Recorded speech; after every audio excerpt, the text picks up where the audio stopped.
What's up guys, welcome to your 14th 3D Studio Max tutorial, and in this tutorial we're going to be covering editable polygons.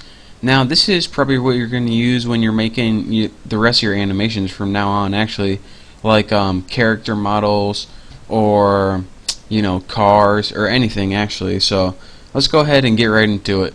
Go ahead and click sphere and create a sphere, and just press W on your keyboard for the move tool and bring it up and bring it out so it's into view. There we go.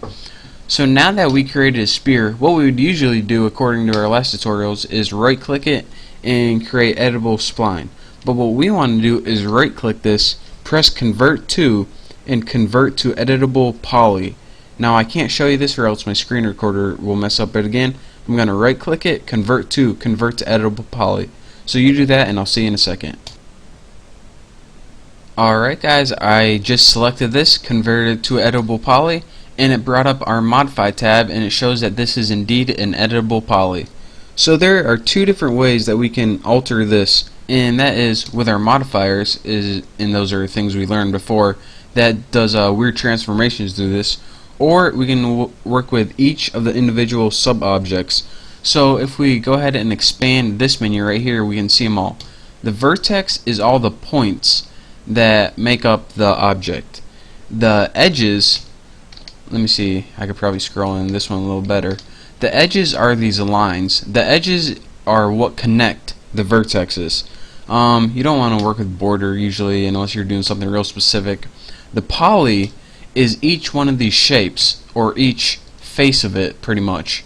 So the polys are the faces, and the last one, the elements. If you have any if you have a couple objects in here, then it's going to select the entire thing. So you don't really want to work with elements a lot. What we're going to be doing is work with poly like 99% of the time. Poly and probably polygons, so we can work with the faces. But for right now, go to vertex because that's what we're going to be working with. And let's just zoom in a little bit. Right there. And another thing I want to point out, let's just zoom in a little bit for more. Anytime we have one of these sub-objects selected, it's going to turn red. So we can select them by clicking on them. We can also click and drag to select a multiple amount, or if we want to select non-adjacent ones, we can click, hold control, click, click, and then we get random ones if we hold down control and click. So that's how we select various what they're called, sub-objects. And again, once you select them, they're going to turn red. Now a problem that we have with selecting sub-objects is, here's what happens. Whenever you select a sub-object like this, it doesn't only select the ones you see. What it does is it looks through this, and if you can see in this one, probably shouldn't have just selected them all, it not only selects the ones in front right here, but it selects the ones behind it too. And that's because if I turn this, whenever I select it, the box here, what's a better way to see this? Like right here. Whenever I select these up here, it looks through, and now you can see it selected the ones behind it too. So not only the ones that you could see, but the ones through, that the ones you couldn't see as well. So this is a problem whenever we're trying to work with only this side of the sphere. So what do we want to do that whenever we could select it like this, it only selects these and not the ones behind it too? Like there. Well, let's go back home, and what we can do is check this little box. Need to take a break here for a second, and this is called ignore backfacing. And what this little thing does is it only selects the ones with the normals pointing towards you, or in other words, it only selects the ones that you can see and it doesn't go through it. So now when we have that checked and we select this, look at this, the ones in the back are not checked, only the ones in front. How awesome is that? So I usually have ignore backfacing on all the time. I don't really know why they have it as the default off, because you usually want to have it on. So now with those selected, let's go ahead and, well, I want to teach you guys one more thing. Another thing that you can do is grow or shrink your selection. Whenever you make a selection, like let's say we select these two vertices right here, whenever we grow, it expands our selection outward. So what's a better view for this? Let me see. Here we go.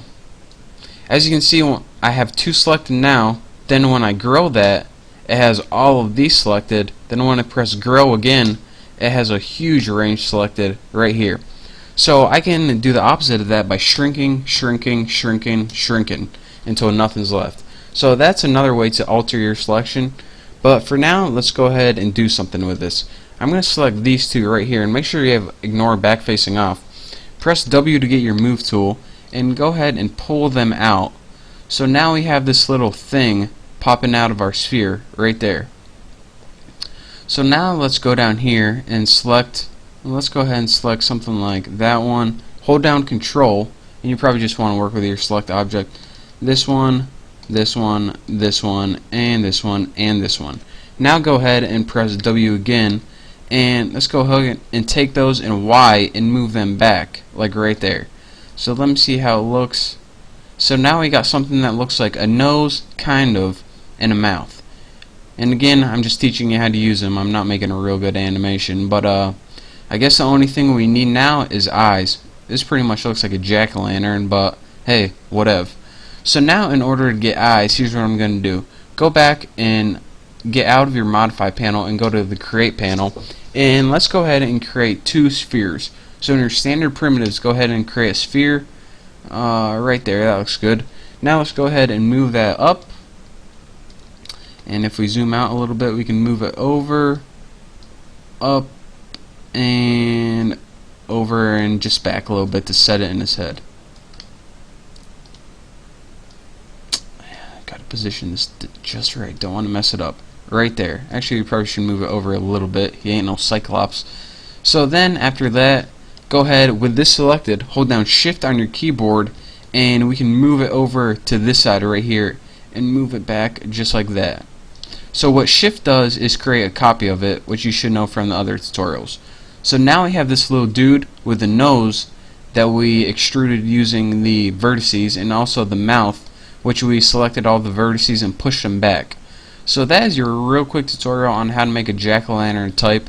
Again, didn't want to really create anything this tutorial. I just wanted to show you how you can use your vertices and sub-objects to select different parts of the sphere, sphere, and move them in and out. So look at that. That is a professional looking. They should put that in a video game or something. Mr. Jack-o'-lantern. That is good. I gotta say that. Gotta put this on my resume. But anyways, thank you guys for watching. Hopefully you know how to work a little bit with editable polys now.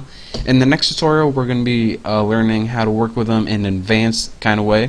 So again, thank you guys for watching. Don't forget to subscribe, and I'll see you next time.